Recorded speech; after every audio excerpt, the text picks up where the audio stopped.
Assalamualaikum. I'm Saira, student of Human Nutrition and Dietetics from the University of Punjab, Lahore, and in this video, we will discuss the ultimate MDCAT study plan for the last week. So let's get into the video.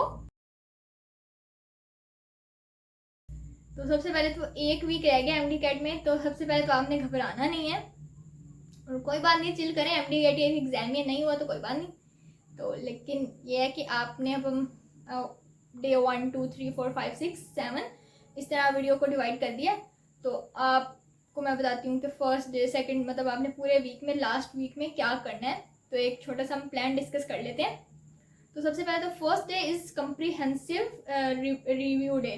Week का first day discuss करते हैं। तो first day आपने क्या करना है कि सबसे पहले मॉर्निंग में आपने सारे जो अपने सब्जेक्ट्स हैं उनके इम्पोर्टेंट टॉपिक्स को देख लेना है। फर्स्ट डे आपने ये काम करना है कि सारे इंपॉर्टेंट टॉपिक्स देख लेने कि जिसमें से MDCAT या ओबियसली हर चीज़ की इंपॉर्टेंट चीज़ें होती हैं जिधर से पेपर ज़्यादा आते हैं, जहाँ से MDCAT ज़्यादा लिया जाएगा। तो आपने वो डिस्कस कर लेने हैं, आप अपने आप के साथ हर चीज़ के साथ प्रैक्टिस कर लेनी है।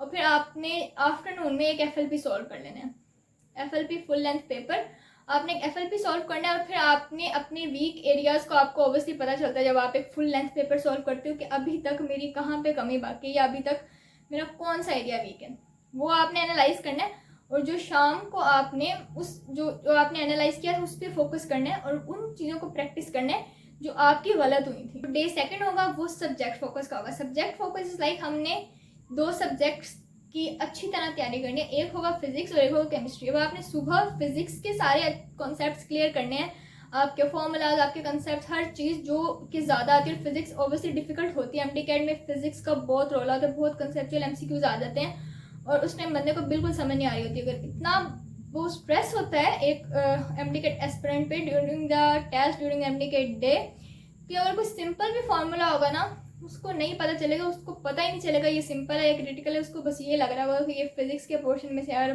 पता नहीं क्या है। तो आपने अपने फिजिक्स को अच्छे से एनालाइज करना है।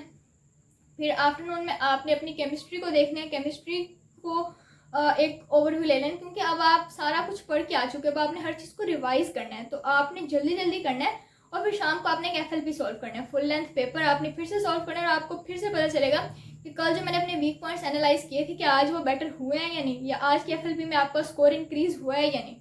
उसके बाद डे थर्ड भी हमारा सब्जेक्ट फोकस पे बेगो, क्योंकि अभी हमने 2 सब्जेक्ट्स किए हैं, बाकी 3 तो बाकी है ना।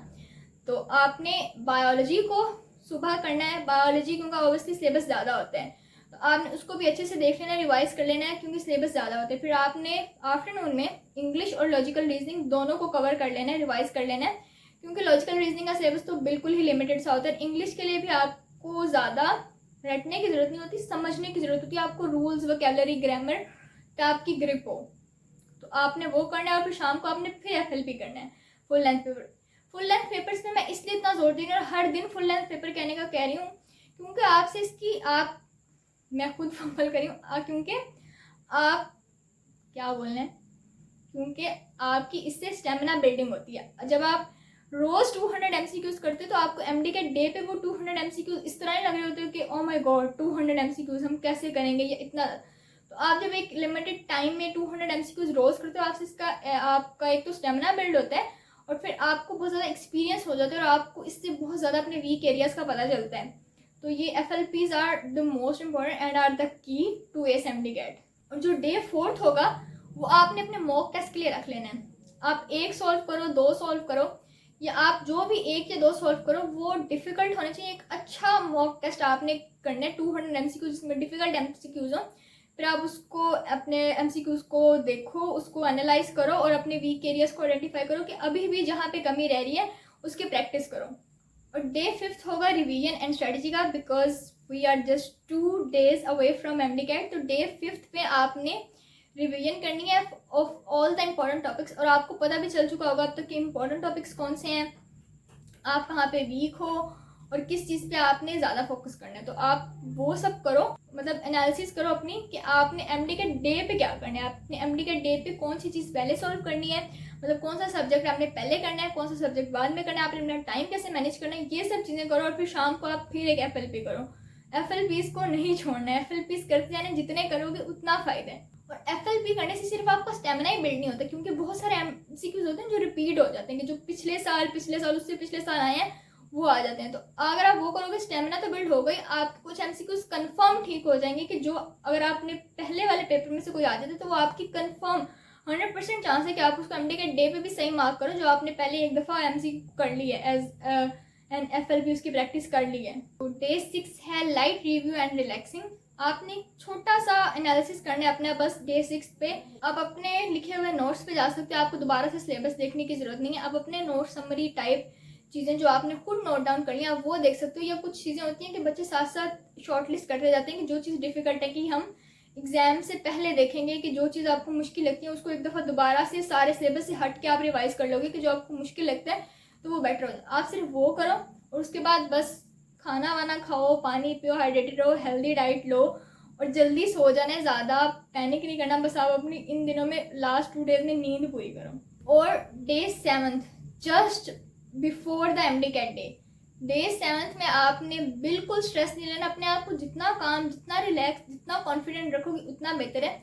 उस दिन मैं कहूँगी कि कुछ नहीं पढ़ना, कोई FLP नहीं, कोई कुछ नहीं, कोई स्टडी नहीं, आपने बिल्कुल रिलैक्स हो जाना है। आपने अपने आप को इस चीज़ पे एग्री करना है कि हमने बहुत ज़्यादा मेहनत की हुई है, अगर कर लेते हैं, एस कर लेते हैं तो बहुत अच्छी बात है, नहीं भी हुआ तो इसमें अल्लाह की कोई बेहतरी होगी, हो सकता है। और बहुत सारी फील्ड्स हैं, MD कैट पे दुनिया ख़त्म नहीं हो जाती और डॉक्टर की लाइफ भी कोई इतनी आसान नहीं होती कि जो MD कैट के बाद बस मौजा ही मौजा, ऐसा भी नहीं है। MBBS में बहुत स्ट्रगल करना पड़ता है। तो बस आप इस चीज़ को माइंड में रखें कि हमने काम रहना है, जो मेहनत करनी थी कर लिया, बाकी अल्लाह के हवाले कर दिया बस। और आपने अपनी उस दिन आपने अपना एडमिट कार्ड अपने पास रख लेना है, अपने डॉक्यूमेंट्स, अपनी ID कार्ड, स्मार्ट कार्ड, पेफॉर्म आपका जो भी आपका बना हुआ है वो रख लेना, अपनी स्टेशनरी, बस ये चीज़ें पूरी कर लेनी है और टाइम से सो जाना है। और बस ये कहना है कि अब जो होगा देखा जाएगा। इस तरह आप अपने लास्ट वीक को अच्छे से यूटिलाइज़ कर देते हो just before the MD CAT. So I guess that is it for today's video, और I hope you like this video. If you like, must subscribe, hit the bell icon, और बाकी तक के लिए थैंक यू सो मच। अल्लाह हाफ़िज़, ख्याल रखें अपना।